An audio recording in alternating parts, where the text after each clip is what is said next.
Hi guys and welcome back to my channel Popcorn Reviews. I'm Farhad. If you're new to this channel, then please smash that subscribe button now. And surprise, surprise, the film that we are discussing today is the new Malayalam film Aattam, which I have already started getting recommendations for. I managed to watch it in a private screener, and here are my thoughts on the same. But before that, let me acknowledge the fact that 12 Angry Men, the 1957 English film, is one of the greatest classics to have ever been made in that template. So much so that that template is used as a reference for many other films. Hindi itself has scored a adaptation with Ek Ruka Hua Faisla. There's a modern day adaptation in the pipelines as well. Malayalam film industry has briefly dabbled with it in the film The 12th Man, and here it is Aattam that also takes that template to the next level. How is Aattam as a film, by the way? Let's find out. So, coming to the story and screenplay, Aattam is essentially the story of a theatre group wherein the sole female member of the group is subjected to a heinous crime. Who did it and what happened is what forms the crux of the story, basically through the arguments and the interactions that take place amongst the male members of the group. Now, the story here, it does take the template of the 12 Angry Men film and it turns it on its head. It's actually a nice little spin off of so many themes that are inculcated in this film. Like there is an inherent layer of patriarchy and how women are subjected to in the society, with it being like a little reference in the theatre group, and all of it makes for a supremely engaging and refreshing watch. The screenplay here, standing at almost 140 minutes, is compelling to the core. It is engaging, it is taut, and I wasn't distracted even for 1 minute in the entire duration of the screener that I had got. It was absolutely taut, engaging, and engrossing to the core.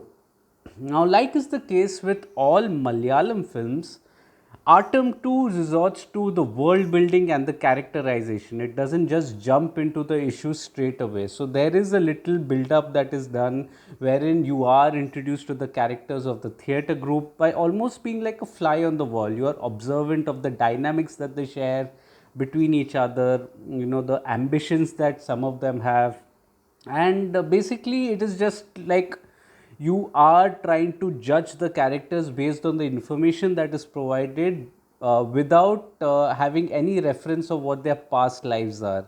So there's no emotional baggage in store. The writers do well to judge, allow you to judge the characters based on the interactions that they have, whether they are conservative, whether they are ambitious, whether they are in love, all of that. And slowly but surely, you are introduced to that conflict that is there, of the sole female member being groped by someone, by one of them that is there. In between, there is also a question regarding the play that they are performing. The play is essentially of comprises of just one woman and other men that are there, and there's a question that is popped up: why is there only one female character? There's an interview that is going on of the director, and the director is asked, why is there only one female member in this play? And that itself was the representation of patriarchy in a way, not in as many words, but in a way, of what things are to follow in terms of the theme of the film, is what I'm saying. And after the conflict that is there, that's when things start getting engaging even further with all the 12 men under one roof. Now you don't get an exact account of what things happened. It is all in the gray, which means that it is left to presumptions even to the viewers of what may have transpired that fateful night. And it is the arguments and the counter arguments that eventually forms the crux of the film. Now, at the beginning, there is one perpetrator that supposedly is the culprit, and the arguments revolve around that. There's one little thing that needs to be noted also. It's almost like a meta layer in the drama, that This is a theatre group, which means that everyone is an actor, which also means that the real perpetrator that is there is putting on an act of innocence. And I think that is also one little meta layer that was nicely integrated in the screenplay. The second thing was that there were the group of men who were taking a decision for a woman instead of the woman taking a decision for herself, or allowing the woman. I'm not sure the allowing is the right word. The woman should take the decision for herself, and that is something that was also highlighted as an undercurrent. But the twist in the tale happens when there are some, there's an opportunity that arises, and there are certain vested interests that come to the fore. And that is when the can of worms totally opens, with the loyalties of the characters swaying. And I think that is what eventually makes for a supremely engaging watch. Just notice the weather condition that is there. It is sunny to begin with, and the moment there's this flip, and they try to convince the woman of a compensation or a potential compromise, there is a change in weather. It starts raining. Notice that as well from the theatrical point of view whenever you watch it.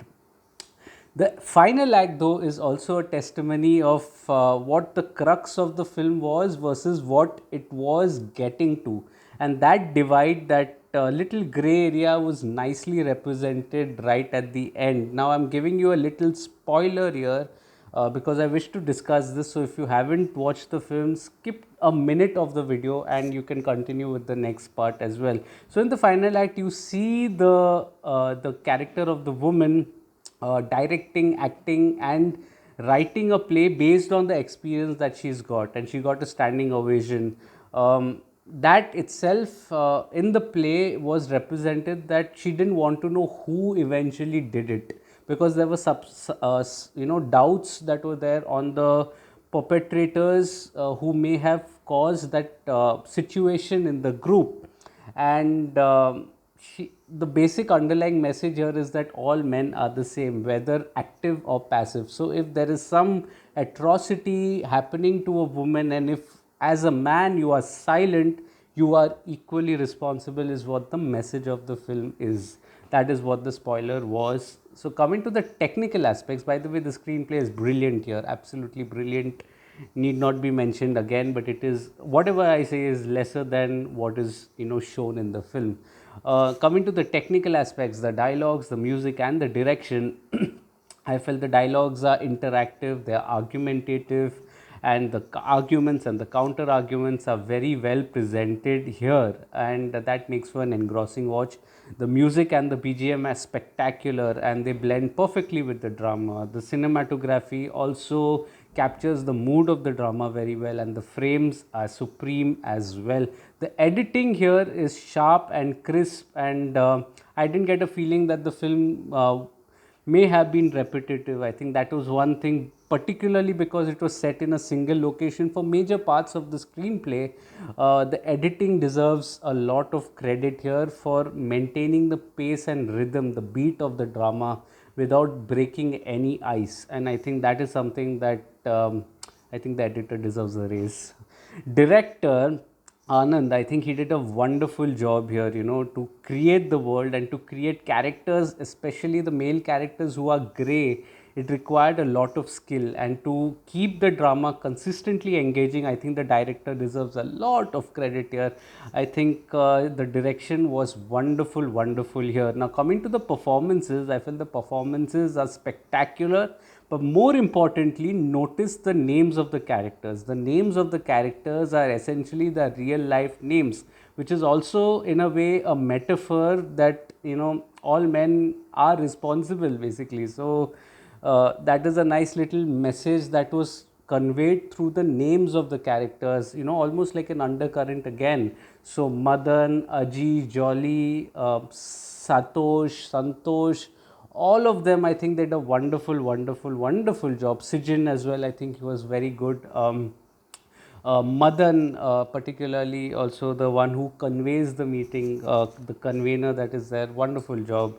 Vinay Fort, I think he was spectacular, his vested interests coming in the way of otherwise right decision that he would have taken for his lover, but also being torn by the love of the character of Anjali. I think that was well represented here as well. The character of Anjali, which is essayed by Zareen. Now, notice the change of the character name here for the girl character. You know, that means that it can happen with any girl, need not be of any particular religion, caste, creed, or kind. It can be anyone, and that is what the name change here signified. The reverse of what was for the males. All males are the same, but all women in this theme that is there would be treated despite whatever their names are. And I think that again she did a wonderful job. It was a towering performance. It was heart wrenching to watch her, you know, recall that incident again while being doubted by everyone around her.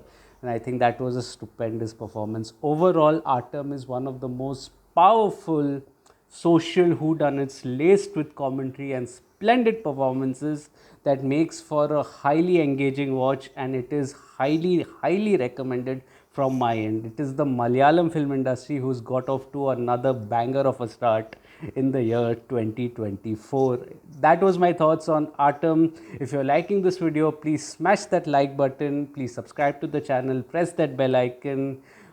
Share this video with your friends and family. Any little help helps a small creator like me. If you'd like to read my full review of Aattam on my site, Popcorn Reviews with a double S, the link of which is in the description box below, do visit that as well.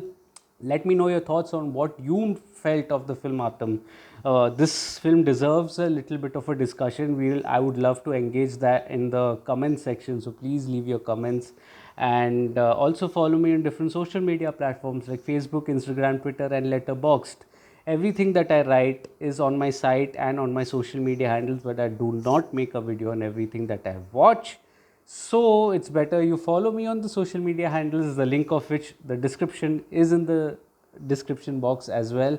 I'll see you again soon with another video. Until then, take care of yourselves, and thank you so much for your love and support. Cheers.